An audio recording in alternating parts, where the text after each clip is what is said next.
सम्मा सम्बुद्धस्स नमो तस्स भगवतो अरहतो सम्मा सम्बुद्धस्स। महाकारुणिक देव आणि मनुष्याचे शास्ता तथागत सम्यक संबुद्ध तथागतांचा सद्धम्म तथागतांचा पावन पवित्र आर्य श्रावक संघ सर्वश्रेष्ठ अशा या तीन रत्नाला प्रथम त्रिवार अभिवादन।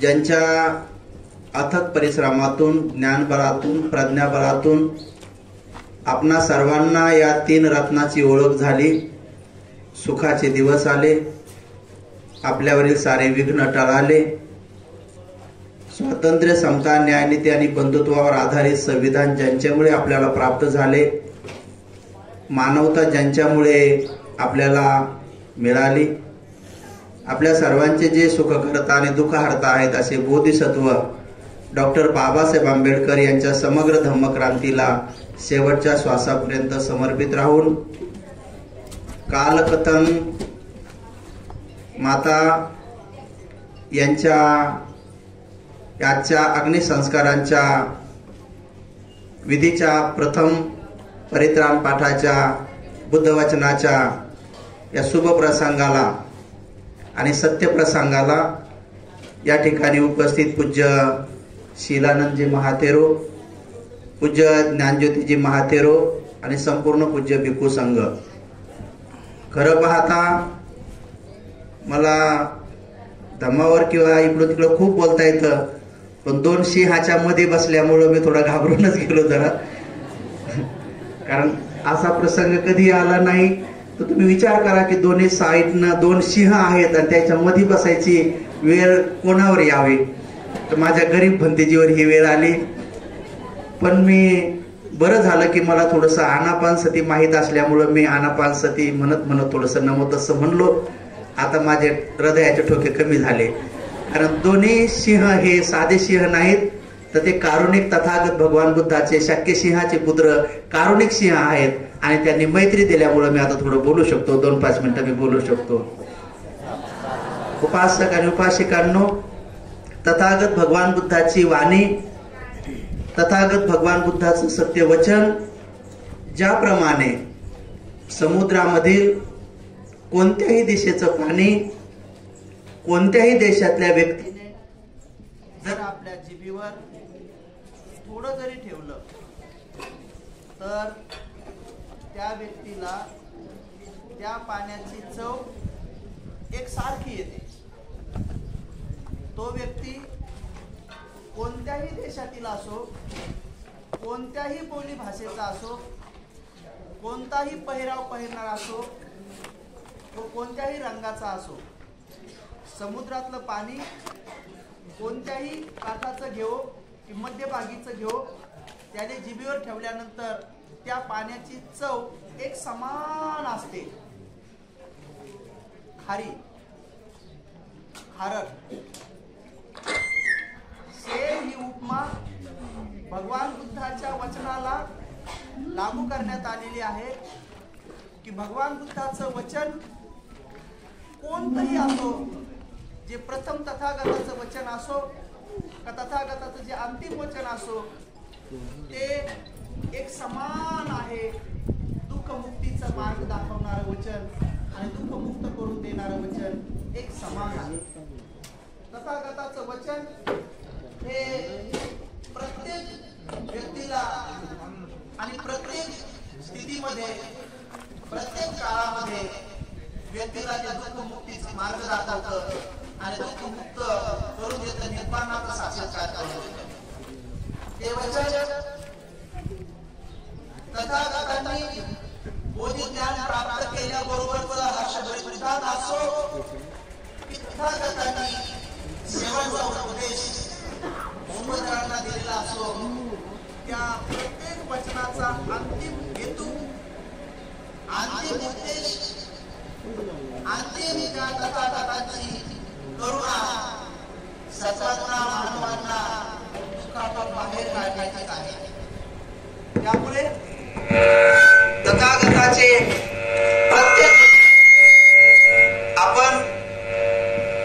जीवनामध्ये उतरवल्यानंतर, त्याचा अंगीकार केल्यानंतर, त्याला समजून घेतल्यानंतर, त्यानुसार वाचल्यानंतर निश्चित स्वरूपामध्ये आपणा सर्वांना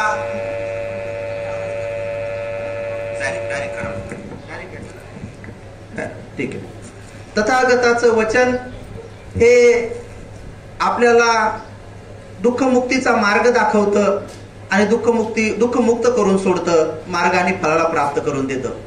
मग ते कुठलंही वचन असो, भगवंताचं प्रथम वचन असो की भगवंताचं अंतिम वचन असो. बोधी वृक्षाखाली भगवंतांनी ज्ञान प्राप्त केल्याबरोबर हर्षभरीत उदान तथागत सम्यक संबुद्धाच्या मुखातून निघतात. अनेक जाती संसारण संधा बिसंग आणि बिसंग गहेकारकं गवे संतो दुःखा जाती पुनम पुनम गहेकारकं दिठ्ठोसी पुन्नगेहं नकाहसी सब्बाते फासुका भग्गा गहकूटं विसंगतं विसंखार गतं चित्तं तनहानं खयमज्जगा. हे वचन जेव्हा तथागतांनी हर्षभरीत उद्गार काढले तेव्हा मनुष्य लोकांपैकी कोणी तिथं नव्हतं, देवता लोक मात्र होते. तथागतांचं हे वचन पुढे त्रिपिटकामध्ये वर्णित करण्यात आलं आणि या वचनाचा ज्यांनी त्यांनी आपल्या आपल्या बोली भाषेमध्ये अनेक भिक्षूंनी त्रिपिटकाला ट्रान्सलेट करताना एक समान त्याचा अर्थ सांगण्यात आला. अनेक जाती संसरण म्हणजे अनेक जन्मामध्ये मी संसरण करत आलो. संसरण म्हणजे एका जन्मामध्ये जसं गर्भाशयात जर आलो तर जन्म होईपर्यंत गर्भाशयात थांबलो, नंतर आयु असेपर्यंत या संसारात थांबलो, मृत्यू प्राप्तीच्या नंतर अरहंत आणि सम्यक संबुद्ध न झाल्यामुळं पुन्हा दुसऱ्या ठिकाणी उत्पन्न झालो. कधी गर्भाशयात उत्पन्न झालो तर कधी अंडाशयात उत्पन्न झालो तर कधी कधी आपोपातिक भावामध्ये उत्पन्न झालो. अशा नाना प्रकारच्या ठिकाणी बोधिसत्वांनी आपल्या पारमिता पूर्ण करण्यासाठी संसरण केलं. हे त्यांना बुद्धत्वामध्ये दिसलं. त्यांनी बोधी ज्ञानामध्ये हे पाहिलं आणि त्यानंतर मग सांगितलं की मी आंधळेपणामध्ये अविद्येमध्ये शोधत होतो की आपल्याला कोणी ईश्वर परमेश्वर आत्मा परमात्मा कोणी निर्माण करतो का, त्याची मर्जी आहे का, त्याच्या मर्जीनुसार आपण जगतो का, त्याच्या मर्जीनुसार आपण मरतो का आणि मेल्यानंतर पुन्हा उत्पन्न होताना त्याच्या मर्जीनुसार उत्पन्न होतो का. पण जेव्हा बुद्धत्व प्राप्त झालं तेव्हा त्यांच्या लक्षात आलं की इथं आपल्याला निर्माण करणारा कोणी आत्मा नाही, कोणी परमात्मा नाही, कोणी ईश्वर नाही, कोणी परमेश्वर नाही, तर आपल्याला या सगळ्या संसारामध्ये घेऊन जाण्यासाठी कोण आहे, कम्म दायादो. आपला दायाद आपलं वारस कोण आहे तर आपले कम्म आहेत. कम्म म्हणजे कर्म. अरे या कर्म संस्कारानुसार न समजल्यामुळं मग त्यांनी सांगितलं की मला हे कळलं नव्हतं, समजलं नव्हतं, म्हणून मी अनेक जन्मात संसरण करत आलो आणि आंधळेपणामध्ये संशोधन करत गेलो आणि पुन्हा पुन्हा दुःखामध्ये पडत गेलो, पुन्हा पुन्हा गर्भाशयात येत गेलो, पुन्हा पुन्हा जिथं जिथं कुठं उत्पन्न होत गेलो, असं उत्पन्न होत होत होत होत मी एवढी लंबी प्रक्रिया संसरण करत आलो. पण मग काय म्हणतात, आता म्हणतात की मला काय झालं तर दिठ्ठोसी, आता त्यांना दिसलं म्हणतात दिठ्ठोसी पुन्हा गे हंग, आता माझं पुन्हा घर बनणार नाही, आता नाही बनणार. का, कारण विसंखार गतंग, विसंखार म्हणजे विशेष प्रकारचे संस्कार, गतंग म्हणजे जे संस्कार पुढे गती मिळवून देतात, गती मिळवून देतात म्हणजे पुढचा जन्म मिळवून देतात. विसंखार गतंग चित्तंग म्हणजे या जन्मातले असे काही संस्कार की ते पुढचा जन्माची गती मिळवून देणारे जर या चित्तामध्ये हृदयामध्ये आहेत तर ते पुढचा जन्म मिळवून देतात. बुद्ध भगवान काय म्हणतात, विसंखार गतंग चित्तंग म्हणजे विशेष प्रकारचं संस्कार गती मिळवून देणारं चित्त तन्हानं खयमज्जगा. ते काय म्हटले, मी तृष्णायुक्त जे चित्त आहे, तृष्णेनं भरलेलं जे चित्त आहे, त्याला मी काय केलं, खैमज्ज करून टाकलं. त्याच्यामुळं आता माझं पुन्हा घर बनणार नाही. पुन्हा गेहम न का हसी. आता पुन्हा एकाएशी म्हणजे अग्नी, वायू, जल, पृथ्वी, संज्ञा, विज्ञान, संखारा, वेदना, हे 8 कलाप, ह्या 8 कलापाची जी इकाई आहे ती आता माझी पुनर्भव उत्पन्न करणार नाही.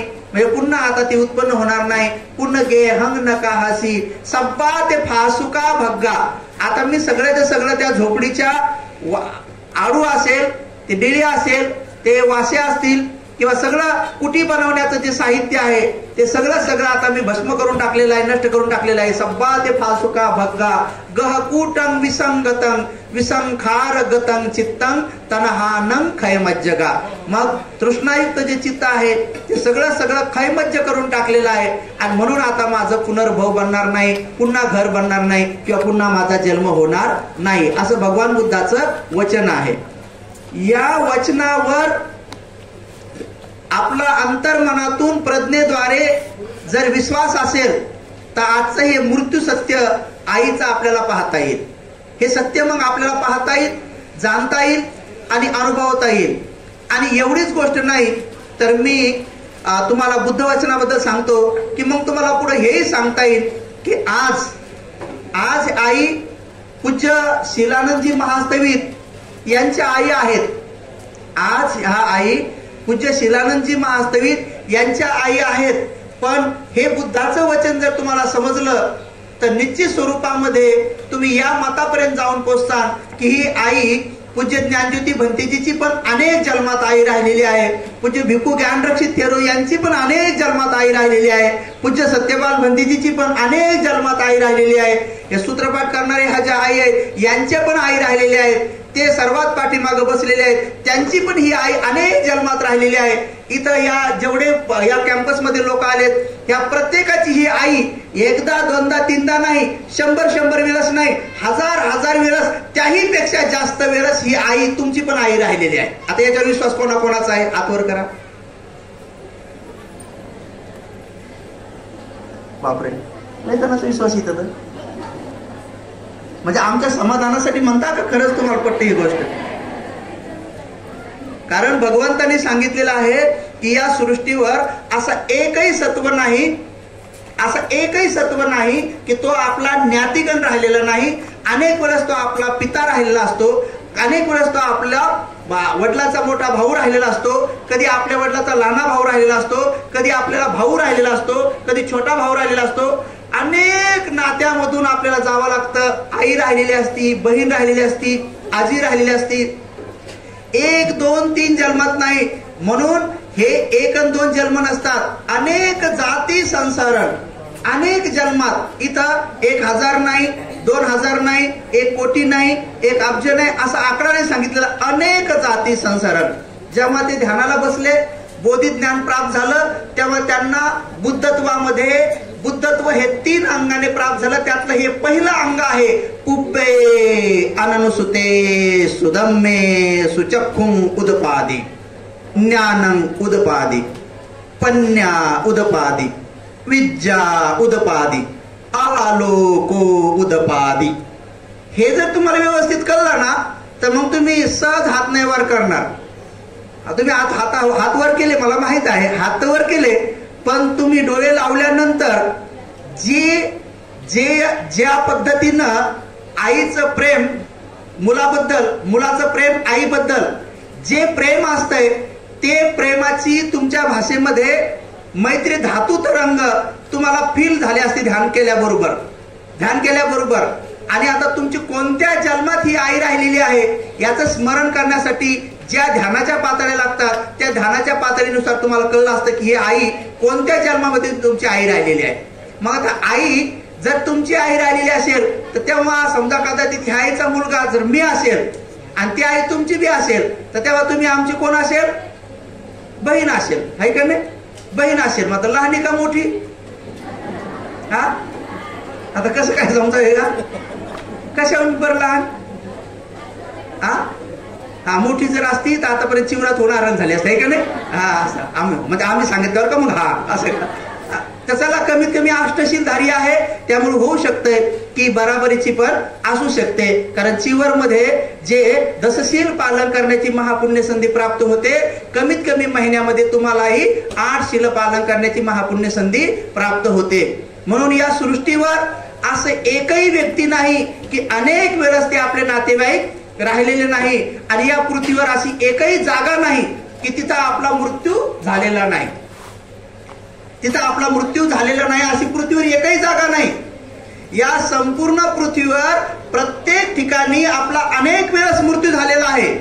आणि याचं उदाहरण त्रिपिटकात कुठे आलेलं आहे, तर याचं वर्णन एका ठिकाणी आलेलं आहे की पूज्य महान भगवान बुद्धाचे सुपुत्र, ज्यांना भगवान बुद्धाचा डावा हात म्हणून ओळखला जात होतं, असे भगवान बुद्धाचे सुपुत्र, वृद्धीमध्ये आग्रह असलेले महामोग्गल्लायन भंतेजी जे आहेत, ते महामोग्गल्लायन भंतेजी एक दिवस असा विचार करतात की मी आज भिक्षा मागून झाल्यानंतर मी आज जेवण अशा ठिकाणी करेल की पृथ्वीवर ज्या ठिकाणी मी मरण पावलेलं नाही. नीट ऐका, लक्ष देऊन ऐका. महामोग्गल्लायन भंतेजी वृद्धीमध्ये आग्रह असलेले, जेव्हा त्यांच्या चित्तामध्ये हे उत्पन्न होतंय तेव्हा ते भिक्षा मागतात. भिक्षा मागून एका झाडाखाली जाऊन बसतात आणि असं विचार करतात की मी आज भिक्षा मागताना माझ्या मनात असा विचार आला की ज्या ठिकाणी मी मरण पावलो नाही अशा ठिकाणी जाऊन मी भोजन करणार आहे. महावृत्तीवान होते, अरहंत होते, त्यामुळे क्षणार्धात डोळे लावून त्यांनी या संपूर्ण पृथ्वीचं अवलोकन केलं. महामोग्गल्लायन भंतेजींना पृथ्वीचं अवलोकन करण्यासाठी फार कमी वेळ लागायचा. काही क्षणार्धात, जसं की एखादा बलवान व्यक्ती आपला बाहू क्षणार्धात खोलतो किंवा क्षणार्धात बंद करतो, तेवढ्या कमी वेळेमध्ये ते या पृथ्वीचं अवलोकन करू शकत होते, पाहू शकत होते. क्षणार्धात केवळ या पृथ्वीला पाहू शकत नव्हते, तर यमक प्रातिहार्यामध्ये वर्णन आलेलं आहे की ते भगवंताला म्हणतात, भगवान ही पृथ्वी माझ्या दातामध्ये उचलून दुसऱ्या ग्रहावर नेऊन ठेवतो या सगळ्या पब्लिक सह. ते यमक प्रातिहार्यामध्ये वर्णन आलेलं आहे त्याचं. जर तुम्ही ते पाहिलं, वाचलं ना, आंबकंड यमक प्रातिहार्य, तुम्ही कधीतरी ती ज्या अठ्ठकथामधली जर गोष्ट तुम्ही वाचली तर तुम्हाला कळून जाईल तिथं की त्यांच्यामध्ये बल किती होतं ते. तर इकडं वर्णन असं आलेलं आहे की महामोग्गल्लायन भंतेजी जेव्हा झाडाखाली डोळे लावून बसतात आणि असा विचार करतात की आज मला भोजन करायचंय, पण त्या जागेवर जाऊन करायचंय की ज्या ठिकाणी माझा मृत्यू झालेला नाही. डोळे लावल्यानंतर सगळ्या सृष्टीला पाहिलं, पृथ्वीला पाहिलं, आणि पाहिल्यानंतर महामोग्गल्लायन भंतेजीच्या लक्षात आलं की पृथ्वीवर अशी एकही जागा नाही की जिथं माझा मृत्यू झालेला नाही. म्हणजे प्रत्येक ठिकाणी मी मरण पावलेला आहे. म्हणजे आता तुम्ही जिथं बसलेला आहात, जसं की इथं पण मरण पावलेलं आहात, तिथं पण मरण पावलेलं आहात, तिथं पण आहात, तिथं पण आहात, तिथं पण आहात, तिथं, म्हणजे एवढ्या हॉलमध्येच जर तुमचे मरण मोजायचे असले तर मरताक्षणी तुम्ही कधी ना कधी असे झोपून मेलेला असतात, कदाचित बसून मेलेला असतात, ध्यानी जर असाल तर बसून मेलेला असतात, झोपून मेलेला असतात. तर प्रत्येक जागा ज्या ठिकाणी मेलो ती जागा जर पकडली तर ती जागाचं टोक समजा एवढं टोक असते. आता एवढं एक एक एक एक एक एक टोक जर मोजलं तर एवढ्या हॉलमध्ये तुम्ही किती वेळेस मेलात? तुम्हाला वाईट वाटत तुम्ही सोडा, मी किती वेळेस मेलो, कारण बारीक बारीक तोंड झालं तुमच्या भंतेजी काऊन मारायला लागले, पण तुम्ही जगा बा.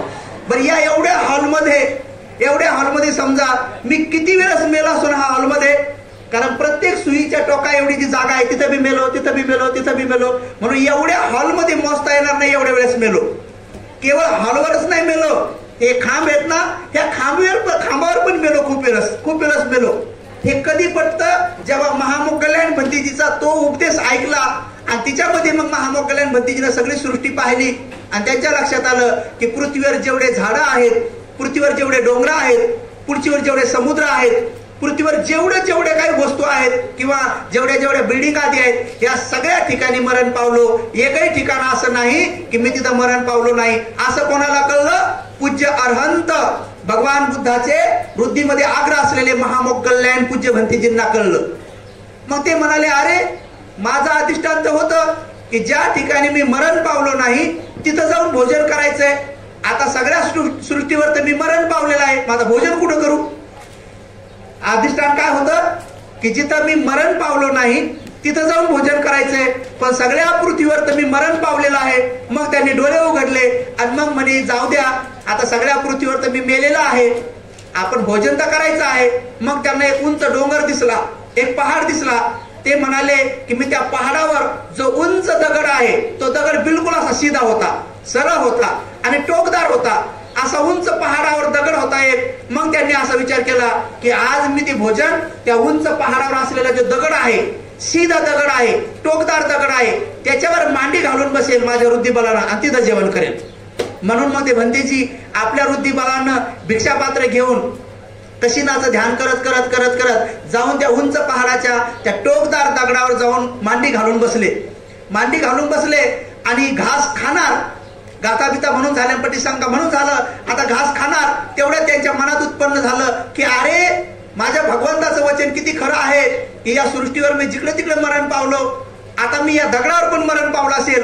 हे एवढं मोठं टोक आहे, या टोकावर सुद्धा मी मेलो, कसा मेलो? म्हणून त्यांनी चिंतन मनन करणं सुरू केलं. भोजन करण्याच्या तेवढ्या कालावधीमध्ये काही सेकंदामध्ये त्यांनी डोळे लावले आणि त्यांनी विचार केला की या दगडावर, या टोकदार दगडावर मी कसा मेलो होतो.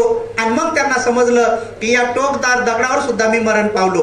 कारण इथं बाजूला एक तळ होतं, त्या तळ्यामधला मासा म्हणून उत्पन्न झालो होतो. बगड्याने मला तिथं पकडलं होतं, बगड्याने चोचीमध्ये पकडून इथं आणलं होतं. या दगडावर बसला होता, पायात पकडून तर बगडा मला इथं खात होता आणि खाता खाता खाता प्राण इथं गेला होता. मग ते महामोगल्यान भंतीला कळलं की मी या टोकावर सुद्धा मरण पावलेलं आहे. म्हणून तुम्ही असा विचार करू नका की आपण जमिनीवरच मरतो. जर आपल्यात घराची आसक्ती असली तर आपल्याच घरातले आपण ढेकणं होतो आणि भीतीवर मरतो. म्हणून तुमच्यापैकी किती जण ढेकणं होऊन मरतील नाही माहीत. तुम्हाला घराची आसक्ती नाही, तुम्ही आले इकडं. म्हणून नेहमी नेहमी याकडे गेलं पाहिजे. ज्यांना ज्यांना घराची आसक्ती आहे ते लोक घराचे ढेकण बांधतात, कोणी कोणी घराच्या घुशी बांधतात, कोणी कोणी घरातले उंदरं बांधतात, आलं लक्षात, आणि कोणी कोणी घरातल्या मांजरी बांधतात, आलं लक्षात. तसं म्हणून समजून घ्यायचं की आपल्या घरच्या जेवढ्या बी मांजरी आहेत या पूर्वी या घरच्याच मालकीनी होत्या, त्या घरच्याच मालकीनी होत्या. मग ती मांजरी म्हणायचंय आता कस काय, आता एटीएम चालवता येईल का? मग मांजरीच्या गळ्यात एटीएम बांधायचं आणि पाहायचं किती किती पैसे काढती. आणि मग 7व्या दिवशी गुपचूप विहारात यायचं, एटीएम घेऊन यायचं आणि पुटकून दान इथं या पगोड्याला देऊन टाकायचं, स्तूपाला देऊन टाकायचं. म्हणायचं की मांजरीपासून मी शिकले की तिनं अनेक जन्मात कमवलं, पण आता मांजरीच्या जन्मात आल्यामुळे तिला आता एटीएम चालवता येत नाही, तिला आता काहीच करता येत नाही. मला मांजरीच्या जन्मात जायचं नाही, म्हणून मी आता अशा चैत्याला, अशा स्तूपाला दान देते आणि अनेक जन्मात माझं मनुष्य लोकातलं रिझर्वेशन करते आणि अंतिमतः निब्बाण प्राप्त करते, निब्बाण प्राप्त करतो. असं तुम्ही मांजरीपासून शिका. कोणापासून शिका? आता मांजरीला धरता येते म्हणून मांजरी सांगितलं, उंदराला सांगितलं नाही का? उंदराला कसं धरणार? उंदराला पकडता येते ना आपल्याला, उंदरापासून कसं शिकणार? म्हणून तुम्ही प्रत्येक आपल्या घरातल्या प्राण्यापासून शिका. प्रत्येकाच्या घरी थोड्या दिवसासाठी होत नाही, जो प्राणी येतो तर तो त्या घरचाच केव्हा ना केव्हा राहिलेला मालक किंवा मालकीण असते. म्हणून घरातल्या पाली या कधी काळी, घरातल्या ज्या पाली आहेत ना त्या कधी काळी त्या घराच्या सुना राहिलेल्या असतात, लक्षात. आता काही काही सुनार राग येत अवघड बरं, असं काय बरोबर, असं रागासाठी नाही बोललं. म्हणून घरातल्या जेवढ्या बी पाली असतात त्या कधी काळी त्या घराच्या सुना राहिलेल्या असतात आणि म्हणून त्या वर वर वर वर वर इकडून तिकडून तिकडून इकडून काहून फिरतात माहितीये का? कारण त्या ध्यानात ठेवून असतात की सासू इकडे गेली की पुटकून खायचं, सासू तिकडे गेली की चुटकून खायचं, आलं लक्षात. म्हणून हे चुटकून पुटकून खाण्याचा, जे चोरून चोरून खाण्याचा स्वभाव असतो तर त्या तिथं चिपकून बसतात आणि तिथंच राहतात. म्हणून पाली भीतीवरच मरतात. त्यामुळे आपला मृत्यू भीतीवर पण होतो. कधी कधी कोणाचा मृत्यू ढेकण झाल्यावर तिथं होऊ शकतो, खूस झाल्यानंतर बिरात होऊ शकतो, त्याचबरोबर पक्षी झाल्यानंतर झाडावर होऊ शकतो, वानर झाल्यानंतर झाडावर होऊ शकतो, कुठेही होऊ शकतो. या पृथ्वीवर झाड असो का एखादी मोठी बिल्डिंग असो का तो याचा मोठा उंच महाल असो का उंच सुमेरू पर्वत असो, कुठेही मृत्यू होऊ शकतो. म्हणून हा मरणाचा हिशोब केल्यानंतर भगवंताच्या लक्षात आलं की मनुष्य लोकांना आकडा देऊन चालणार नाही, म्हणून त्यांनी शब्द वापरला अनेक जाती संसारण. तर ही एवढी मोठी लंबी प्रक्रिया आहे आणि एवढ्या मोठ्या लंब्या प्रक्रियेमधून केवळ आणि केवळ आपल्याला फक्त तथागत भगवान बुद्धाचा सद्धम्म जो जीवनामध्ये अंगीकारला तर तोच आपल्याला बाहेर काढू शकतो. म्हणून उपासक आणि उपासिकांनो, आज ही आपल्या सर्वांची राहिलेली आई आज भगवान बुद्धाच्या वचनामध्ये आणि भगवान बुद्धाच्या गाथा वचनामध्ये आज ह्या आई एवढी पुण्यवान की तिने संघामध्ये एक रत्न दिलं. संघामध्ये पूज्य शिलानंद नावाचं एक रत्न दिलं. महाथेरो होईपर्यंत त्या आईनं त्या आपल्या सुपुत्राला डोळे भरून पाहिलं, त्यांच्या कार्याला पाहिलं, त्यांच्या कार्यामध्ये साथ दिली आणि अनेक पारमितेचा साठा घेऊन आई बरोबर आज त्याने आईनं काल शरीर सोडलं. आणि म्हणून ही आई निश्चित स्वरूपामध्ये जे कोणी भिक्षू बुद्ध शासनामध्ये प्रवेश करतात, ज्या दिवशी भंतेजींची उपसंपदा विधी होते, ज्यावेळेस भंतेजी असे उभे असतात, जेव्हा त्यांचे उपाध्याय समोर उभे असतात, जसंही उपाध्यायांनी कम्म वाचा म्हणून घेतली, ज्या भंतेजीकडून कम्म वाचा म्हणून घेतली त्या क्षणी त्या भंतेजींचा शपथविधी होतो. जसं की इकडे मंत्र्याचा होतो. मंत्र्याचा शपथविधी घेण्यासाठी राज्यपाल त्यांच्याकडून शपथ वधून घेतात किंवा राज्यसभेवाल्यांचा राष्ट्रपतीच्या पुढे ते समजा शपथ वधून घेतात स्पीकर पुढं. तशा प्रकारे एका उपसंपन्न भिक्षू थेरो महाथेरो असलेल्या उपाध्याया पुढं त्यांच्या पाठोपाठ कम्मवाचा म्हणावं लागते. ज्या क्षणी कम्मवाचा होते त्या क्षणी तो भिक्षू बुद्ध शासनामध्ये प्रवेश करतो. म्हणून जशा प्रकारे हे शासन शपथविधी झाल्याबरोबर, तुम्ही टीव्हीवर पाहिली का कधी मंत्र्याची शपथविधी? कुठल्याही मंत्र्याची शपथविधी झाल्याबरोबर त्या मंत्र्याच्या पाठीमागं एक रजिस्टर घेऊन एक माणूस पळत येतो आणि त्या मंत्र्याला म्हणतो हिच्यावर सही करा. ज्या क्षणी त्या मंत्र्याची सही त्या रजिस्टर होते त्या क्षणी त्या मंत्र्याला शासनाच्या सगळ्या सुविधा लागू होऊन जातात. रजिस्टरवर सही होता क्षणी त्याचा पगार सुरू होऊन जातो. नंतर त्याचा एक PA त्याला मिळतो. नंतर त्याला कोणती सुरक्षा द्यायची, साधी सुरक्षा द्यायची का वाय सुरक्षा द्यायची का झेड सुरक्षा द्यायची का कोणती सुरक्षा द्यायची ही त्याला लागू होऊन जातं. भारतातल्या सगळ्या ट्रेनमध्ये त्या खासदाराचं रिझर्वेशन फिक्स होऊन जातं. बसमधल्या सगळ्या बसमध्ये त्या खासदाराचं रिझर्वेशन फिक्स होऊन जातं. शाळेतल्या सगळ्या शाळांमध्ये त्यांच्या मुला मुलींना केव्हाही कोणत्याही प्रसंगी ऍडमिशन, उद्या परीक्षा आहे तरी आज मिळून जातं. जेवढ्या फॅसिलिटीज आहेत, रिटायर झाल्यानंतर सुद्धा त्याला पेन्शन असते खासदार आमदारांना. या सगळ्या सुविधा ज्या प्रकारे हे शासन या आमदार खासदाराला देतं, त्या क्षणी भिक्षूची उपसंपदा झाल्याबरोबर, कम्मवाचा झालं बरोबर, हे बुद्ध शासन सुद्धा त्या भिक्षूला मंत्र्यापेक्षाही जास्त सुविधा देतं. पहिलं सगळ्यात अगोदर त्या भंतीजींना देवता लोकांचं रक्षण मिळणं सुरू होऊन जातं. मग त्या भिक्षूंच्या डाव्या साईडला, उजव्या साईडला, समोर माग काही भंतीजींना झेड सुरक्षा असते. जसं की राष्ट्रपतीचं विमान जर आकाशातून जात असेल तर आकाशामध्ये डबल दुसरं कोणतंही विमान उडायला नसायला पाहिजे, ही राष्ट्रपतीला सुविधा असते. तसे काही दुतांगधारी भिक्षू असतात की जेव्हा ते जात असतात तर तेव्हा सगळे चातू महाराजी पासून तर अग्निटका देवता लोकांपर्यंत सगळे देवता लोक सगळ्या बाजूने आजूबाजूला असतात आणि ते आपली पारमिता घेऊन त्यांचं रक्षण करत असतात. तर ह्या आईनं साध्या सुध्या पुत्राला जन्म दिलेला नाही आहे. चातू महाराजी पासून तर अग्निटका देवलोकापर्यंत सगळ्या देवता लोकांनी हात जोडून त्यांची सेवा करण्याची संधी शोधली. अशा आईनं पुत्राला जन्म दिलेला हे आपल्या सगळ्यांचं सौभाग्य आहे, आपल्या संघाचं सौभाग्य आहे आणि बाबासाहेबांच्या चळवळीचं सुद्धा सौभाग्य आहे. म्हणून उपासक उपासिकांनो, आपल्या आईच्या ऋणातून मुक्त होण्यासाठी आईचे खूप ऋण असतात. आईचे एवढे ऋण असतात कारण आईची महानता एवढी असते की प्रत्येक अशी एक आई असते की ती आपल्या कुशीतच अर्हंत होणाऱ्या सत्वाला वाढवते, आपल्या कुशीतच बोधिसत्व होणाऱ्या सत्वाला वाढवते आणि आपल्या कुशीमध्येच सम्यक संबुद्ध होणाऱ्या सत्वाला, बोधिसत्वाला सुद्धा वाढवते.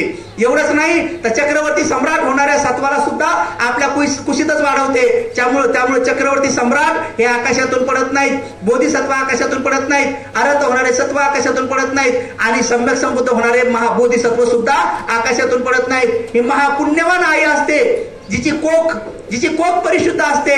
त्या कोकमध्येच हे महाप्रतापी महाबलशाली सत्व येतात आणि जे भिक्षू होणारी सत्व सुद्धा असतात त्या पवित्र आईच्या कोकमध्येच येतात. असं कुठल्या आईच्या नाही. तर आईची कोख पवित्र असली पाहिजे, स्वच्छ असली पाहिजे. तुम्हाला अनेक भिक्षूने विधी शिकवले असेल की तुमची कोख तुम्ही शुद्ध कशी करणार. गर्भाशय शुद्ध करण्याची विधी काय आहे तर डॉक्टर लोकांकडे इंजेक्शन, सलाईन किंवा ऍडमिट होऊन भल्या 50-60 सलाईन लावून घेऊन कोक धुवून काढू तर ती तशीच कोक धुतल्या जात नाही. ती कोक धुतल्यानं फार तर आपल्या कोक मध्ये असलेला छोटा मोठा आजार बरा होऊन जाईल, पण ती कोक तशी शुद्ध होत नाही.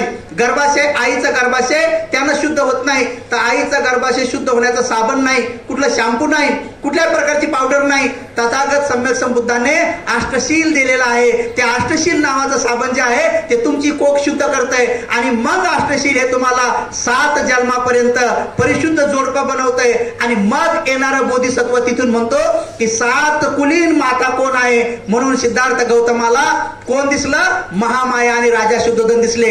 आणि बाबासाहेबाला कोण दिसलं? रामजी बाबा आणि भीमाई दिसले. म्हणून उपासक उपासिकांनो, ज्या आईच्या पोटी असा पुत्र, असा हिरा जन्माला आला, संघामध्ये रत्न जसं सारीपुत्रजी, महामोगल्याण जशी एकमेकांची प्रशंसा करायची, अशा आमच्याकडे पूज्य ज्ञानज्योतीजी महातेरो आहेत, शिलानंदजी महातेरो आहेत, जसं विनरकित असे अनेक भिक्षू आहेत की जे एकमेकांची विशेष गुणाने प्रशंसा करू शकतात. जसं की महाकाश्यपजी सारीपुत्रजीची प्रशंसा करायचे, सारीपुत्रजी महामोगल्याणजीची प्रशंसा करायचे, तर महामोगल्याण आनंदजी प्रशंसा करायचे, एकमेकांची प्रशंसा करायचे, कारण त्यांचे ते गुण शोधत होते, सद्गुण शोधत होते.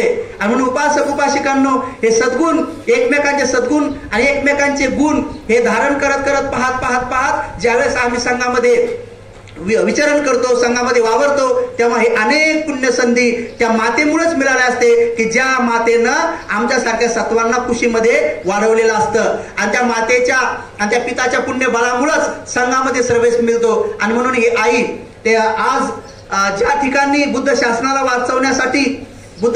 वाचवण्यासाठी आणि जो धर्मनाग राजा आहे, जो आपला शेवटचा राजा आहे, त्या राजाला वाचवण्यासाठी सुद्धा हे टेकाळे परिवार जे आहे त्यांची 7 एकर जमीन, शुद्ध सुपीक जमीन जी ज्या त्यांच्या जन्मगावी आहे, तर हे टेकाळे परिवारच आहे की ज्यांनी आपला शेवटचा राजा, सम्राट अशोकांचा शेवटचा राजा जो धर्मनाग राजा होता, त्या राजाला वाचवण्यासाठी त्यांच्या शेतामधूनच पीक जात होतं. आणि मग अशा परिवारामध्ये पूज्य शिलानंद भंतेजीचा जन्म होणं हे म्हणजे बुद्ध शासनासाठी एक गौरवाची गोष्ट आहे. सगळ्यांनी साधुकार द्या. म्हणून या भागामध्येच भगवान बुद्धाच्या काळात प्रसेनजित राजाने बनवलेला सुद्धा स्तूप चैत्य असावा. आणि या ठिकाणीच 18 स्तूपापैकी जास्तीत जास्त स्तूप असावेत. मग आपलं ताडोबाच्या अरण्यातला तिथलचा स्तूप असेल. मग माझ्या लक्षात आता यायला लागलं की धुतांगधारी भिक्षू हे कोकणामध्ये किंवा मराठवाड्यामध्ये किंवा पश्चिम महाराष्ट्राकडे किंवा खानदेशाकडे का नाही, विदर्भातच का उत्पन्न होत आहे. आता मला कळालं की भगवान बुद्धाचे पवित्र स्तूप, धातू स्तूप हे सगळे विदर्भात आहेत. म्हणून इकडे धुतांगधारी भिक्षू आणि अशा प्रकारचे महापवित्र भिक्षू इकडे उत्पन्न होत चालले. आणि तुमच्यासारखे उपासक उपासिका सुद्धा इकडं उत्पन्न होत चालले. आता तुम्ही सिलवांत होत चालले, दानित होत चालले, ध्यानित होत चालले, पण प्रज्ञा क्षेत्रामध्ये तुम्ही तीक्ष्ण प्रज्ञा जागृत करा. म्हणजे मग तुमच्या लक्षात येईल की आपली धन संपत्ती खरं पाहता मरण्याच्या अगोदर कुठं खर्च केली पाहिजे. म्हणून काही कमी वेळेमध्ये पूज्य भंतेजीने जे अधिष्ठान केलेलं आहे चैत्य उभारण्याचा, तर तुम्हाला जर प्रज्ञा उत्पन्न झाली तर तुमच्या लक्षात येईल की पृथ्वी असेपर्यंत केवळ आणि केवळ शुद्ध स्वरूपातले चैत्य शिल्लक राहतात, बाकीचे सगळे पडून जातात. हा एकमेव चैत्य असा भारतामध्ये राहील की हा पृथ्वी असेपर्यंत स्थिर राहील, कारण की हा परिशुद्ध रूपाने बनवला जात आहे. म्हणून यासाठी दान देणारे लोक हे महापुण्यवान होत ठरतील. आणि तुमची प्रज्ञा तीक्ष्ण जर झाली तर तुम्ही लवकरात लवकर हे काम पूर्ण करसाल आणि खऱ्या अर्थानं आईला आदरांजली देसाल. कारण आईची इच्छा किंवा त्यांच्या पुत्राची इच्छा होती की मी जर हे स्तूप चैत्य माझ्या डोळ्यासमोर जर पाहिला तर निश्चित स्वरूपामध्ये ते कार्य महान होईल. म्हणून आई आपल्या सर्वांची आई राहिलेली आहे. आपल्या सगळ्यांना या आईनं लहानचं मोठं केलेलं आहे. आता या भावामध्ये पूज्य शिलानंदजी महास्तवीर यांना लहानचं मोठं केलेलं आहे आणि संघामध्ये दान दिलेलं आहे. आणि म्हणून आईचे वर्णन किती करावं, आईचं वर्णन थोडंच आहे. अनेक कवींना आईबद्दल लिहिलेलं आहे. मला जन्म देणारी आई सुद्धा मरण पावली 1-2 वर्षापूर्वी. ती मेल्यानंतर मला तिचं वाक्य अजून कधी आठवतं. जेव्हा कधी मी गाडीत बसायचो, जेव्हा प्रचाराला जायचो, तर माझी आई काठी टेकवत यायची आणि माझ्या गाडीच्या पुढे येऊन उभी राहायची. मी काच खाली करून तिला असं झिडकाऱ्या देण्यासारखं म्हणायचो, बाजूला हो. तिला ऐकू येत नव्हतं, तर मी तिला म्हणायचो बाजूला हो. तर माझी आई मला काठी दाखवून अशी काठी दाखवून म्हणायची, नाही होत म्हणायची. होतच नव्हते. आता मला बी काय गेअर टाकता येत नव्हता. बिचारी पुढेच यायची, एकदम पुढेच उभी राहायची रोज. मी जेव्हा तिला कसं कळायचं काय माहित मी चाललो म्हणून अशी काठी टेकवत यायची आणि बरोबर माझ्या गाडीच्या पुढेच उभी राहायची. मी कितीही गडबडीत असलो तरी उभीच राहायची. आणि उभं राहून मग मला माहित पडलं की ती काय ऐकत नाही म्हणून मग मी मुकाच राहायचो आणि बिचारी काठी बाजूला ठेवायची आणि त्या गाडीवर असं डोकं ठेवायची आणि डोकं ठेवून माझी आई त्या गाडीला बोलायची. मी ज्या गाडीत बसायचो त्या गाडीला बोलायची आणि गाडीला सांगायची की मावले, गाडीला म्हणायची, माझी आई काय म्हणायची, त्या गाडीला म्हणायची, माऊले जिथं जिथं जाशील तिथून तिथून माझा लाल सुखान आण. काय म्हणायची, गाडीला म्हणायची, माऊले जिथं जिथं जाशील तिथं तिथं माझा लाल सुखान आण. माझी आई मरण पावल्यानंतर माझ्या गाडीच्या पुढं आता कोणीच आहे ना, लक्षात, माझ्या गाडीच्या पुढं आता कोणीच आहे ना, आता कोणीच म्हणत नाही की माऊले जिथं जिथं जाशील माझा लाल सुखान आण. म्हणजे आई आईच असते, आई म्हणजे आईच असते. मग ती पक्ष्याची असो, प्राण्याची असो, का मनुष्याचे असो, आई म्हणजे आईच असते. ते किती जरी डोळे वाचते तर थोड्या टायमामध्ये डोळे तीच पुसते. कडाडून घेतं चावा, कडाडून घेतं चावा लेकरू जेव्हा ती पाहणा पासते, ती रडकुंडी येते, रस्ताळून जाते, पण थोड्या टायमामध्ये ममतेत्वेचा आणि प्रेमाचा, मायेचा पान्हा तीच पासते. म्हणून आई म्हणजे आईच असते. मग ती कोणाची असो, पक्ष्याची असो, प्राण्याची असो का माणसाची असो, आई म्हणजे आईच असते. ती किती जरी डोळे वाचते तरी थोड्या टायमामध्ये डोळे तीच पुसते. म्हणून प्रत्येक आईला आपल्या लेकराबद्दल जे ममत्व किंवा जी मैत्री किंवा प्रेम उत्पन्न होतं ते फक्त आईच्या रूपानंच पाहिलं जातं. कोणी भिक्षू जरी असेल तर आईच्या ऋणातून मुक्त होण्यासाठी त्यांना दानी बनवू शकतो, सिलवान बनवू शकतो, ध्यानी प्रज्ञावान बनवू शकतो. आणि म्हणून पूज्य सारीपुत्रजी महाथेरो यांनी सुद्धा आपल्या आईच्या ऋणातून मुक्त होताना जेव्हा त्यांना कळलं की आता आपल्याला परिनिवृत्त व्हायचंय, तेव्हा ते भगवान बुद्धाकडे गेले, भगवंताला अभिवादन केलं, प्रदक्षिणा घातली आणि प्रदक्षिणा घालून म्हटले की भगवान मला परिनिवृत्त होण्याची अनुमती द्या, म्हणजे मला परिनिर्वाण प्राप्त करण्याची अनुमती द्या.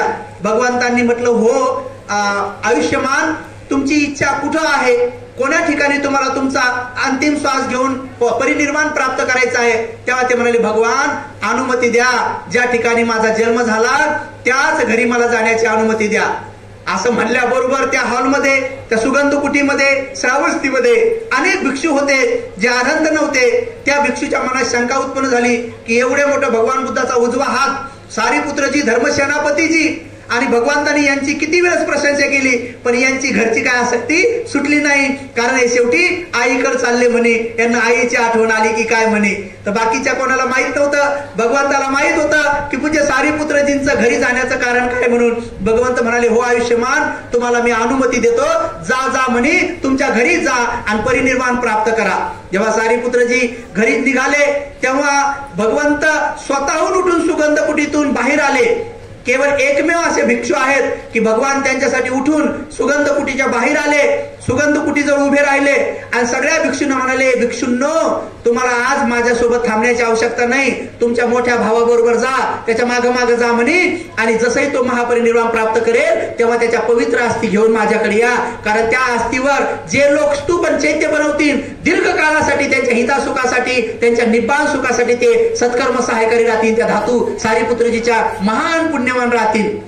पूज्य भंतेजीकडे पूज्य सारीपुत्र भंतेजीच्या धातू सुद्धा आहेत. महान पुण्यवान आमचे ज्ञानज्योती भंतेजी सुद्धा या ठिकाणी उपस्थित आहेत. आणि खरंच सारीपुत्र भंतेजी जेव्हा निघाले तेव्हा भगवंताला पाठ नाही दाखवली.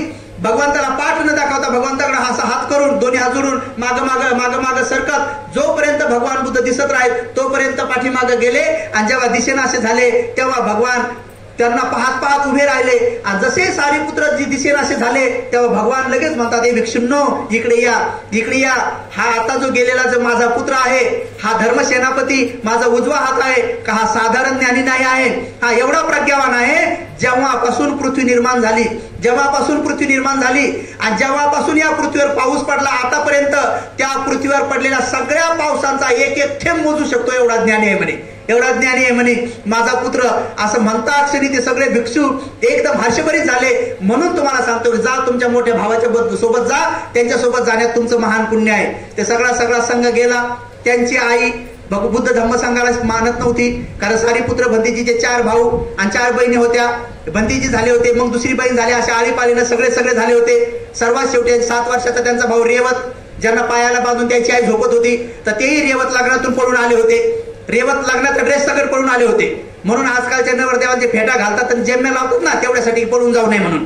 पळून जाऊ नये, घोड्यावर बसवतात, त्याला बँड वाजवत जातात का, लोकांना भीती वाटते की पळून जातात. हे काय पळून जातात, हे पळून जात नाहीत, हे पळून जात नाही. ते रेवतच होते बिचारे. तर ते रेवत पळून गेल्यामुळे त्या आईला राग होता सारीपुत्र भंतेजी बद्दल. त्या आईला माहित नव्हतं की आपला पुत्र धर्मसेनापती झालाय, भगवंताचा उजवा हात झालाय, प्रज्ञेमध्ये आग्रह झालाय, तर माहित नव्हतं ते बिचारीला. पण त्यांना आपल्या आईबद्दल करुणा उत्पन्न झाली आणि सारीपुत्र भंतेजी घरी गेले आणि घरी गेल्यानंतर मग त्यांची आई काय म्हणतात, आता आला का म्हणे, एवढ्या दिवस तुला माझी आठवण नाही आली म्हणे, आता आला का म्हणे. सारीपुत्रजी हसले. आई त्यांना एकदम अशी रागारागात बोलली, नीट बोलली नाही. आणि मग बिचारे सारीपुत्रजी भंतेजी त्यांच्या घरात गेले. आतल्या घरात जाऊन बसून राहिले. बसल्यानंतर ती आईनं त्यांना हात बी नाही जोडले, आईनं वंदन बी नाही केलं. आईनं आपलं पोरग आहे तसंच पाहिलं. तिला वाटलं सारीपुत्रजी माझंच पोरग आहे बस, बाकी तो बुद्धाचा धर्मसेनापती उजवा हात झालाय, प्रज्ञेमध्ये आग्रह झाला हे तिला काही माहित नव्हतं.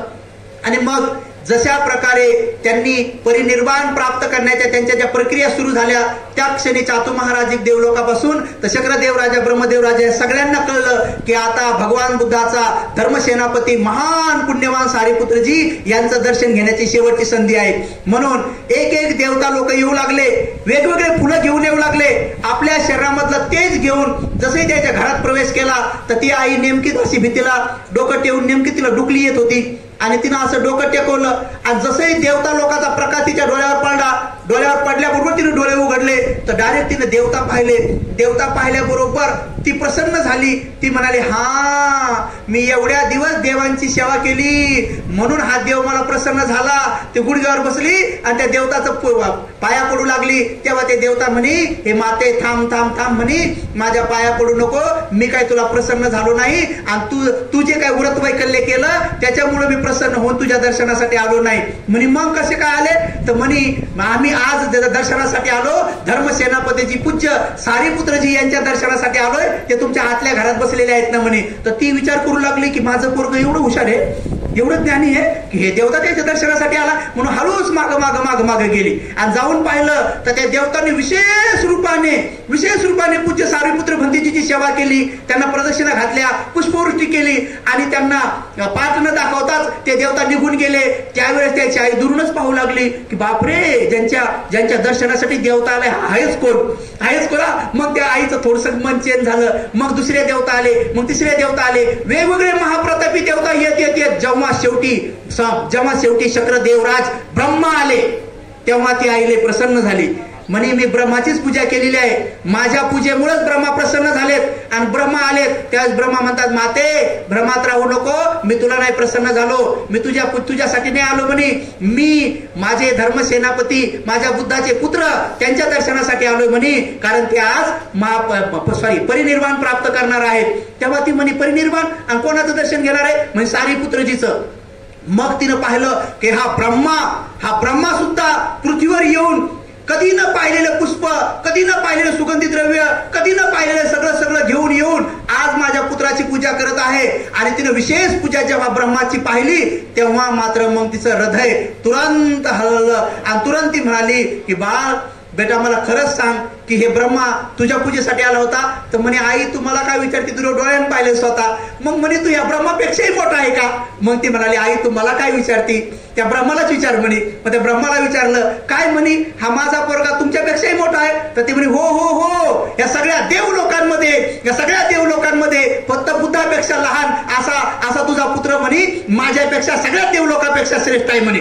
तेव्हा मग ती आली, गुडघ्यावर बसली, म्हणे बाळ आता मी तुला शरण जाते. तर मग ते म्हणे आई तू मला नको शरण जाऊ, मी ज्यांना शरण गेलोय ते माझ्या भगवंताला तू शरण जा, माझ्या भगवंताच्या धम्माला शरण जा आणि भगवंताच्या संघाला शरण जा. आणि मग त्या आईनं 3 रत्नाची शरण घेतली. सारीपुत्र भंतेजी फक्त एवढ्यासाठीच गेले होते, जर मी घरी नाही आलो तर माझी आई अशीच मरण पावन दुर्गतीला जाईल, म्हणून आईला 3 रत्नाची शरण देण्यासाठी आले. आणि त्या क्षणी मग ती आई श्रोतापन्न झाली म्हणतात. तर असे पूज्य सारीपुत्र भंतेजी होते. आईच्या ऋणातून मुक्त होण्यासाठी शेवटच्या दिवशी सुद्धा त्यांना आईचं स्मरण झालं. आपले भगवान बुद्ध झाल्यावर सुद्धा त्यांना आई आठवली जी तुषित देवलोकामध्ये होती. म्हणून आईच्या ऋणातून मुक्त होण्यासाठी सिद्धार्थ गौतम बुद्ध सुद्धा तुषित देवलोकामध्ये जातात, तिथे 1 वर्षवास करतात, आईला उपदेश करतात आणि नंतर इकडे येतात, संकीसा शहरामध्ये उतरतात. म्हणून बुद्ध सुद्धा आईच्या ऋणातून मुक्त होण्यासाठी धडपड करतात, सारीपुत्रजी सुद्धा करतात. त्यामुळं म्हणजे शिलानंद भंतेजीने आपण आपल्या आईच्या ऋणातून मुक्त होण्यासाठी जे काय करू ते कमीच आहे. मी थोडंसं जास्त बोलले असेल संघाने क्षमा करावी.